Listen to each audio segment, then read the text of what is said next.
सभे मगहिया भाई बहन के भूलेटन काका के राम राम आथिन।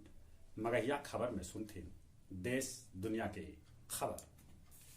बिहार के 3 गो रिटायर आईएएस अफसर केपी रमैया, एसएम राजू और रामाशीष पासवान पर चलत मुकदमा कहूं गोईठा में घी न सूख जाए। जम्मू कश्मीर में कैल गए 38,000 करोड़ के निवेश। ट्रांसजेंडर के जनगणना करा सका है उत्तर प्रदेश सरकार। उड़ीसा जगन्नाथ मंदिर लेल बनावल गए 237.58 करोड़ के बजट। राज्य में आम और लीची के फसल के भारी नुकसान होल है। अमरावती के निर्दलीय सांसद नवनीत राणा पर चलावल जाए राजद्रोह के मुकदमा, उनका पत्नी के साथ जेल भेजल गए। कोर्ट के आदेश पर केंद्रीय गृह राज्य मंत्री अजय मिश्रा टोनी के बेटा रामाशीष मिश्रा कैलक आत्मसमर्पण, ओकरा भेजल गए जेल।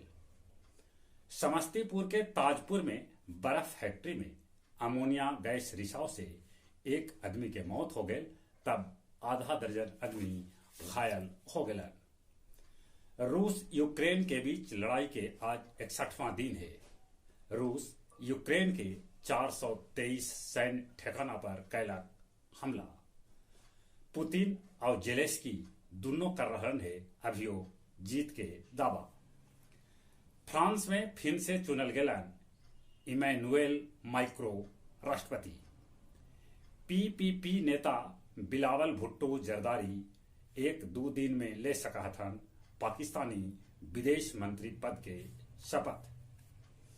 गया शहर में सभे रैन बसेरा में कूलर लगावे के आदेश नगर आयुक्त दिलन है।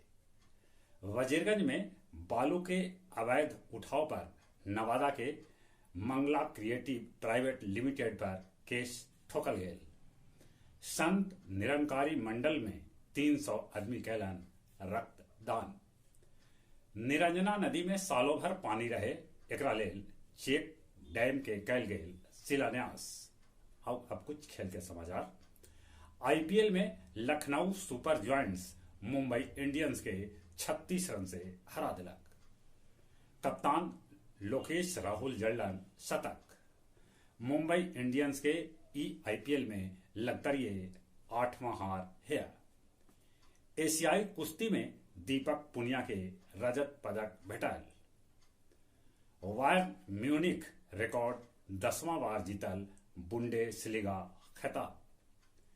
बंगलुरु में खेलो इंडिया यूनिवर्सिटी गेम के उद्घाटन भारत के उपराष्ट्रपति एम वेंकैया नायडू कल का। जहां तक मौसम के सवाल है, दक्षिण पूर्वी बिहार के 17 जिला में आज और कल हीट वेव के अलर्ट जारी कर गए है। गर्मी से बचथिन, कोरोना से बचे ले मुंह होना पर मास्क लगाथिन। चली चलित अपने सभे के एक बेर फिर से भूलेटन काका के राम राम।